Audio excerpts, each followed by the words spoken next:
Nous allons maintenant découvrir que nous avons en nous le pouvoir de régénérer notre propre corps, grâce à la médecine régénératrice.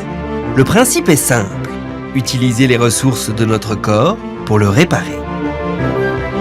Ces ressources, ce sont les cellules souches, et nous les avons tous en nous. Ces cellules sont capables de remplacer les cellules malades de n'importe quel organe du corps humain. Leur utilisation pourrait donc être un formidable espoir pour des millions de personnes atteintes par exemple de la maladie de Parkinson, de défaillance cardiaque ou encore de cancer. Certains médecins utilisent déjà ces cellules pour réparer des organes défaillants.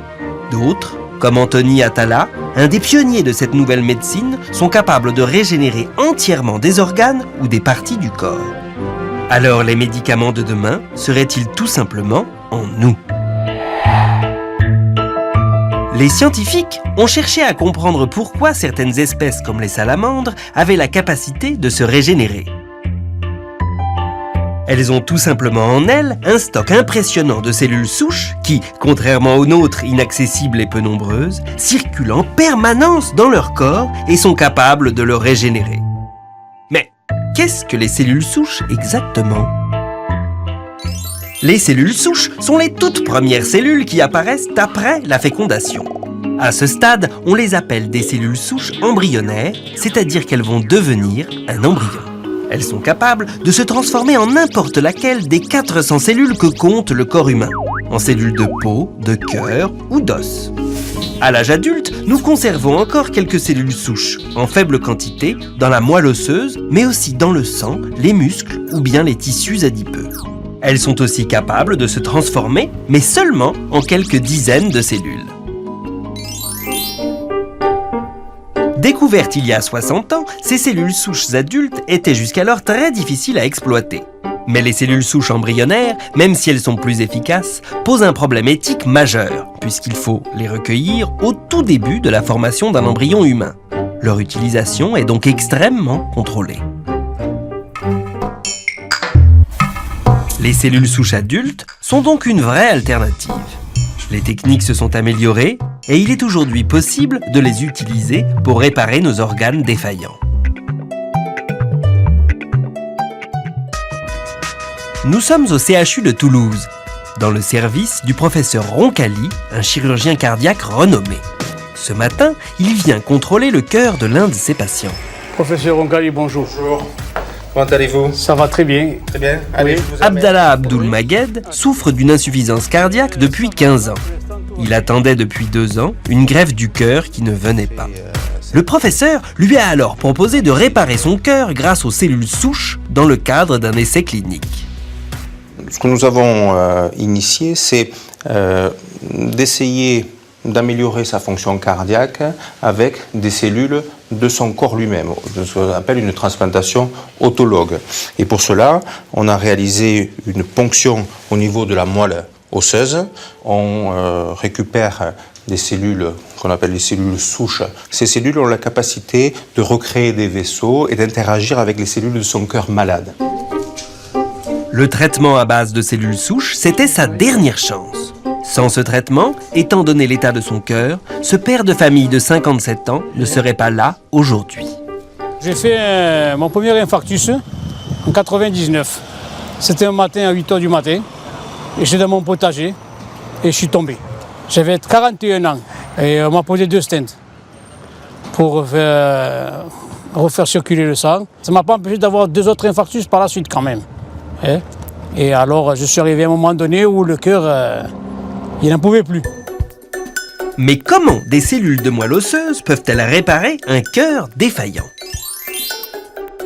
La moelle osseuse contient une petite quantité de cellules souches que le médecin vient ponctionner.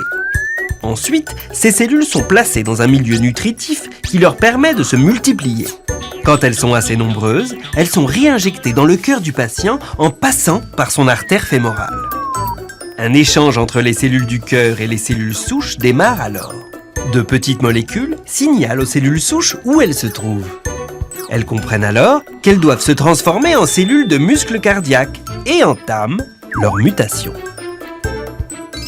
Voilà, C'est ce qui s'est passé pour Abdallah, opéré en 2011.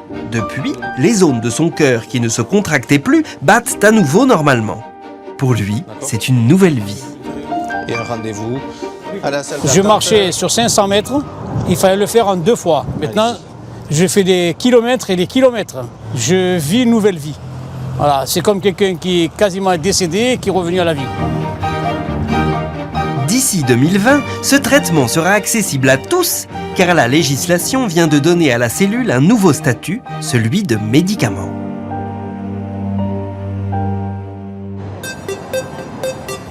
À quelques kilomètres de Paris se trouve l'une des plus grandes usines européennes de fabrication de ces cellules médicaments. Les cellules souches de chaque patient sont transformées ici en un médicament unique.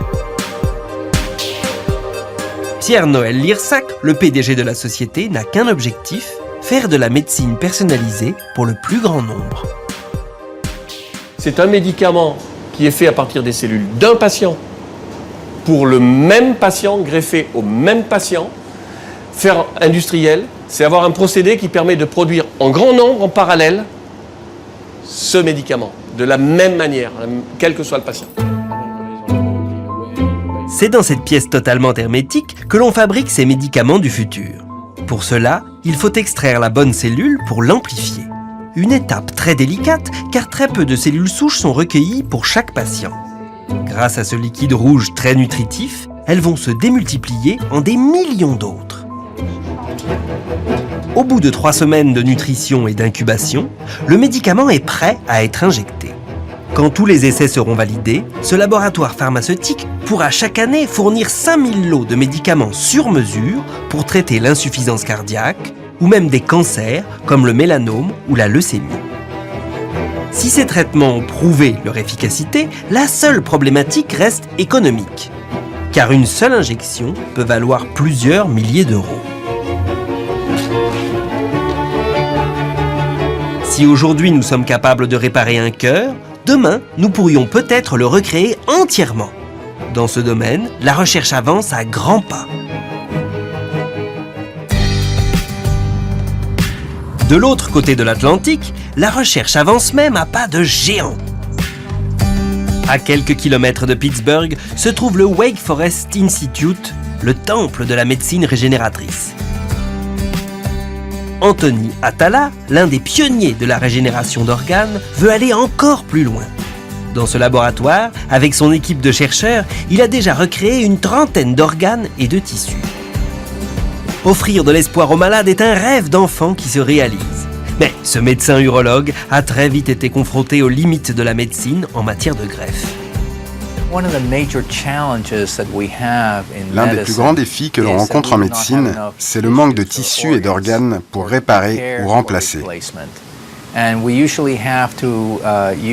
Nous utilisons habituellement un organe transplanté provenant d'un patient décédé, ou bien nous utilisons une prothèse en métal ou en plastique. Il n'y a pas photo quant à la meilleure solution pour le patient. C'est bien d'utiliser leurs propres tissus ou cellules pour les soigner. Anthony Atala s'est donc lancé il y a plus de 10 ans dans la médecine régénératrice. Au lieu de réparer les organes, son but était de les recréer de toutes pièces, mais avec les cellules de chaque patient. Il choisit alors d'utiliser des matrices biodégradables reproduisant la forme exacte de l'organe à remplacer pour guider les cellules. Une fois implantées dans le corps, les cellules souches remplacent le support qui se désagrège. Ces échafaudages, Anthony Atala en a fabriqué toute une collection. Ce sont différents types d'échafaudages, par exemple l'oreille. Nous avons construit ces échafaudages pour qu'ils aient presque des propriétés similaires aux structures que nous voulons reconstituer. Avec cette oreille, on doit veiller à reproduire le même toucher qu'avec une vraie oreille. Ou par exemple, on essaie de fabriquer une structure tridimensionnelle de nez ou du cartilage qui le constitue. Ici, nous avons fabriqué un doigt avec la même stratégie. On reproduit cette structure pour obtenir l'architecture tridimensionnelle de l'organe d'origine. Sur cette photo, une toute nouvelle oreille. Elle est encore en phase de test, comme de nombreuses structures que l'on voit ici. Car une fois la partie du corps reproduite, tout l'enjeu est de la rendre viable dans le corps du patient. C'est dans ce but que cette artère est plongée dans un milieu mimant la pression et la température du corps humain. Une fois que la structure est construite, nous voulons savoir si nous sommes capables de la maintenir en vie grâce à ce dispositif. Il permet de recréer pour le vaisseau les mêmes conditions que dans le corps humain. Il y a 9 ans, Anthony Atala réussit pour la première fois à reconstruire intégralement une vessie, un organe en forme de poche dont la structure est assez simple. Cette sphère, c'est l'échafaudage de l'organe, et le liquide rouge, ce sont les cellules souches. Une trentaine de patients vivent aujourd'hui avec une vessie régénérée. Anthony Atala a aussi reconstruit des trachées, des vaisseaux sanguins, du cartilage, et il ne compte pas s'arrêter là. Il a même réalisé un exploit l'année dernière en recréant un nouveau vagin pour cette jeune femme qui en était dépourvue à cause d'une maladie génétique rare. Cette technique peut aussi servir à soigner certains cancers. Je sais que je suis l'une des premières à en avoir bénéficié. C'est important que les filles qui ont le même problème puissent profiter de mon expérience. Il ne faut pas qu'elles se contentent de l'information. Elles peuvent se faire opérer et vivre une vie normale. Hey, how are you? Nice to see you. How are you doing right now? Aujourd'hui, Anthony Atala veut aller encore plus loin et fabriquer des organes vitaux plus complexes comme un rein ou un cœur. Pour cela, au lieu d'utiliser des échafaudages artificiels, il se sert d'une technique incroyable.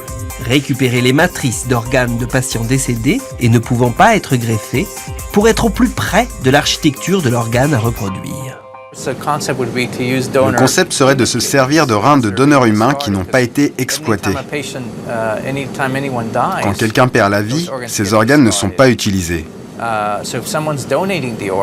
Si quelqu'un donne ses organes, vous pouvez les récupérer au lieu de les jeter.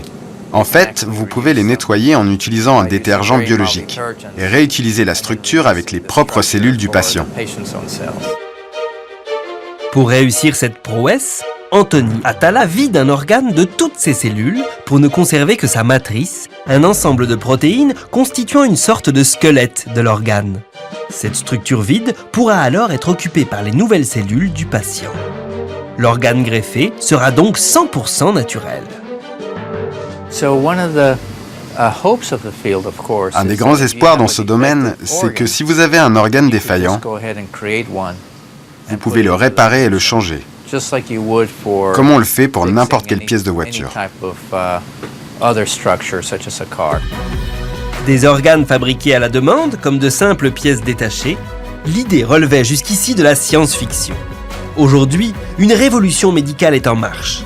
Face à la pénurie d'organes destinés aux greffes, la médecine régénératrice pourrait être une véritable alternative et un espoir pour des millions de personnes.